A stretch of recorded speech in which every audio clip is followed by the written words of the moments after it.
El 23 de juliol de 1936 va néixer un dels partits més influents de la història contemporània de Catalunya.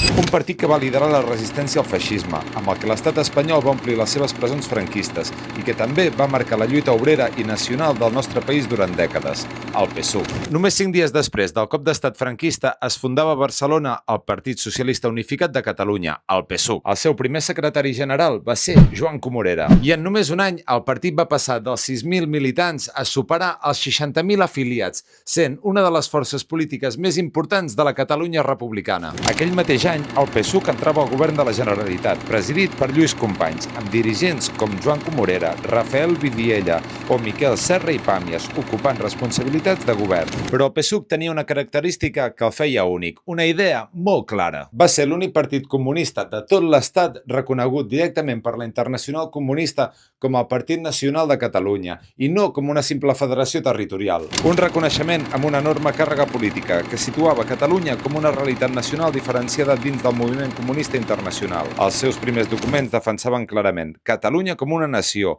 el poble català com a subjecte polític, el dret dels catalans a decidir el seu futur, la defensa de la llengua catalana i la recuperació de les institucions pròpies. Una de les figures que representava millor aquest pensament era Joan Comorera, però altres dirigents, com Gregorio López Raimundo, Antoni Gutiérrez Díaz, Pere Ardiaca, Manuel Sacristán o Miquel Muñoz també van defensar la llengua catalana, l'autogovern i el reconeixement nacional de Catalunya, sempre des d'una perspectiva marxista i de transformació social. Després de la derrota republicana arribaria la repressió. El PSUV passaria a la clandestinitat i centenars de militants serien detinguts, torturats, afusellats o obligats a l'exili. El mateix Joan Comorera seria detingut després de tornar clandestinament a Catalunya, condemnat a 30 anys de presó i moriria empresonat al penal de Burgos l'any 1958. Altres dirigents mantindrien viva l'organització clandestina, impulsant les comissions obreres, el moviment veïnal, la recuperació del català i l'Assemblea de Catalunya, convertint el PSUV en una peça fonamental de la resistència antifranquista. Amb els anys, el PSUV va anar evolucionant cap a una aposta federal i republicana i centralitzant-se al Partit Comunista Espanyol. Fet que va generar alguns debats interns i que alguns sectors consideressin que el partit s'allunyava del seu projecte nacional dels orígens. Això va provocar que molts militants evolucionessin cap a l'independentisme